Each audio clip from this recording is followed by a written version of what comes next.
আমার বাগানে যতগুলোই গোলাপ গাছ আছে সবগুলোই আমি ডাল থেকে তৈরি করেছি। তেমনি আমি আরও ডালগুলো রোপণ করেছি চারা করার জন্য।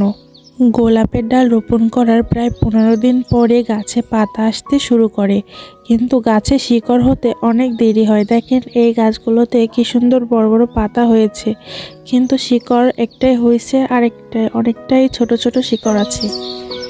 আমি একসাথে অনেকগুলো গাছের ডাল কেটে অনেকগুলো চারা তৈরি করার জন্য ডালগুলো রোপণ করি, কিন্তু একটা টব থেকে আমি ডাল উঠাতে পারলেও আরেকটা টব থেকে চারা করা গাছটা তুলতে পারতেছিলাম না, কারণ মাটিটা অনেক শক্ত ছিল। পরে আমি মাটির ভেতরে পানি দিয়ে গাছটা তুলতে পেরেছি, কিন্তু চারা করা গাছ এভাবে টেনে তুললে গাছের অনেকটা ক্ষতি হয়। অনেক সময় শিকড় ভেঙে যায়, পরে আর গাছটা হতে চায় না।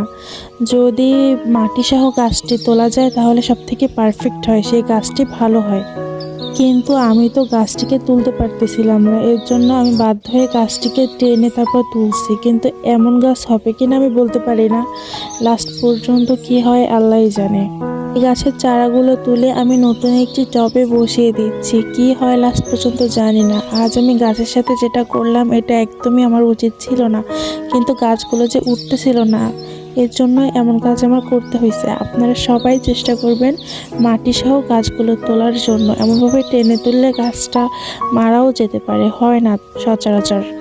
আজ এই পর্যন্তই, দেখা হবে নেক্সট কোনো ভিডিওতে। সবাই ভালো থাকবেন, আল্লাহ হাফেজ।